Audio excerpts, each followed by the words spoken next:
안녕하세요. 반갑습니다. 라트입니다. 우리가 무언가를 연구하려고 할 때 잘 모르는 것을 알아가려고 고민을 시작할 때 즉각적으로 떠오르는 질문은 이런 거예요. 대체 어디서부터 시작을 하지? 사실 여러 가지 학문들마다 연구하는 방식이 굉장히 다양하기 때문에 이 질문에 대해서 대답하는 게 사실 그렇게 간단하지는 않습니다. 일단 우리는 신학에 대해서 이야기를 하려고 하니까 대체 어디에서 신학 연구를 시작해야 하는가에 대한 그 논쟁을 이해할 필요가 있습니다. 그리고 이런 주제를 프롤레고메나의 문제라고 그렇게 부르는데요. 프롤레고메나는 헬라어인데 풀어서 이야기를 하자면 신학 연구를 시작하기 전에 먼저 다뤄야 될 것이 무엇인가, 이렇게 생각을 하시면 됩니다. 간단히 변증학에 대한 예를 좀 들어볼까요? 변증학의 목표가 뭘까요? 변증학의 목표는 신앙 밖에 있는 사람들에게 기독교를 신뢰할 수 있도록 해명하는 거예요.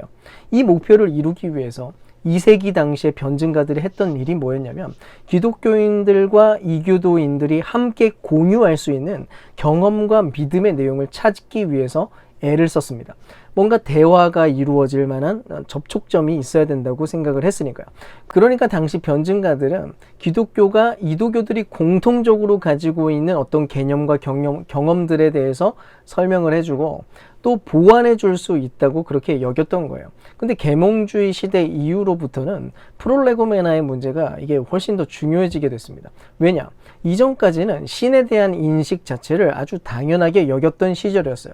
그러니까 뭐 그냥 다짜고짜 하나님에 대한 얘기를 꺼내기만 해도 그냥 상관없었습니다. 그냥 자연스럽게 받아들이고 대화가 시작됐죠. 그런데 이제는 더 이상 그게 당연해지지 않게 되어버린 거예요. 결국 신학 자체를 다루기 전에 어떻게 사람이 하나님에 대한 사실을 알 수 있는가에 대한 문제를 해명해야 했다는 것입니다.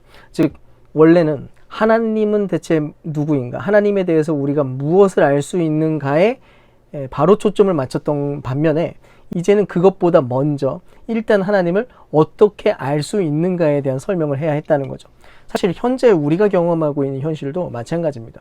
그동안 기독교가 자연스럽게 사용했었던 우리의 언어 방식과 세상을 이해하는 수준 가지고 그냥 멈춰 있는 한 기독교 외부에 있는 사람들이 우리에 대해서 공감해 주게 되리라고는 절대로 생각할 수 없게 되었어요.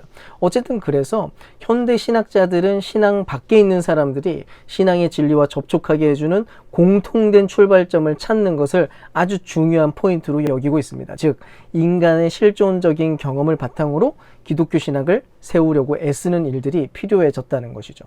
이야기가 나온 김에 이런 방법론을 가지고 있는 신학이론 몇 가지, 중요한 몇 가지만 소개를 할게요. 먼저 슐라이어 마어는 인간 경험의 공통된 특성을 절대 의존 감정이라고 주장을 했습니다. 아무리 불신자라고 할지라도 어려움에 처했을 때 또 위급할 때 일종의 신을 의지하려고 한다는 거죠. 어쨌든 기독교 신학에는 인간이 가지고 있는 이런 기본적인 정서를 하나님께 의존하는 감정이라고 해석을 하고 구체화를 시킨 것이고요. 또 죄와 구속의 교리와도 이것을 연관시키려고 그렇게 시도를 했었습니다.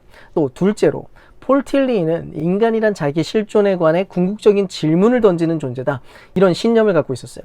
그래서 그 내용을 기초로 해서 상관관계 방법을 발전시킵니다. 이게 뭐냐면 먼저 인간이 실존적인 질문을 쏟아낼 때, 그러니까 예를 들어서 행복은 대체 뭘까? 인간은 대체 왜 사는 걸까? 우리는 대체 왜 서로 사랑하면서 살려고 하는 걸까? 뭐 이런 질문이 던져지게 될 때 거기에 대해서 이제 분석을 하고 또 기독교 메시지가 제시하는 여러 가지 상징적인 개념들이 이런 질문들에 대한 충분한 대답이 될 수 있다는 점을 입증해 나가는 방식이었어요. 자, 셋째로 칼 라노라고 하는 가톨릭 신학자는 인간들은 자신의 본성이 가진 한계를 초월하고자 하는 충동을 가지고 있다. 그리고 그것이 아주 중요하다라고 강조를 했는데요. 아무튼 사람은 자꾸 인간 이상의 존재가 되고 싶어 한다는 건데 사람들은 저마다 자기 자신이 뭔가 그래도 좀 특별한 존재가 아닐까라고 그렇게 생각하는 경향이 있고 또 현재보다 더 크고 놀라운 의미를 가지게 될 것을 은근히 기대하고 소망한다는 것입니다. 그래서 이 내용을 바탕으로 기독교의 계시가 바로 더 큰 무언가, 더 큰 소망, 더 좋은 소망, 더 놀라운 성취가 대체 무엇인가에 대해서 사람들에게 알려줄 수 있다는 것이었고요. 실제로 기독교 진리가 인간의 경험과 굉장히 잘 연결된다고 그렇게 이야기를 하는 것이었습니다. 근데 사실 지금까지 말했던 이 모든 이야기, 이 모든 이론들은 거센 저항에 부딪혀 왔어요. 이거를 가장 두드러지게 비판했던 사람이 누구냐면 바로 칼 바르트였습니다. 신정통주의 학파에서는 이런 이론들이 단지 인간의 필요에 맞추거나 인간 실존의 철학이라고 하는 울타리 안에 가두는 것뿐이다 라고 비판을 했어요. 아주 보수적인 신학자였던 이 칼 바르트는 기독교 신학이 자율적이고 또 중립적인 것이며 어떤 식으로든 인간 철학에 결코 의존하지 않는다라고 주장을 한 것입니다. 결국 그는 프롤레고메나의 문제를 신학이 가능하게 되기 위해서 먼저 논해야 할 그런 문제라고 보지 않았고요. 단지 신학에서 가장 먼저 말해야만 하는 것으로 재정의를 해요. 그리고 그게 뭐냐? 가장 먼저 말해야 될 것은 결국 단지 하나님의 말씀의 교리를 가르치는 일이다 라고 주장을 했습니다. 하여간 아주 오랜 시간 동안 신학계 안에서의 이슈는 방법론이었다라고 해도 과언이 아닐 텐데요. 사실 이런 모든 경향이 계몽주의에서 시작되었다고 봐야 됩니다.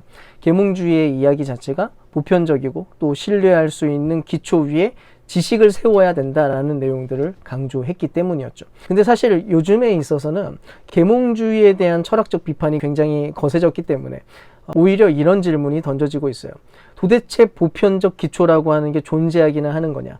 혹시 신학이라고 하는 것이 죽은 말에 마차를 매달고 있는 그런 꼴은 아니냐? 사실 여기에 대한 재밌는 발언을 했던 사람이 있는데 프린스턴 대학교의 제프리 스타우트가 이렇게 얘기를 했습니다. 방법론에 매달리는 것은 마치 목청을 가담듣는 것과 같다. 한없이 그 일만 하다가는 관객을 잃어버리게 될 것이다. 방법론에 대한 집착을 버리라고 하는 그런 반발이었던 거죠.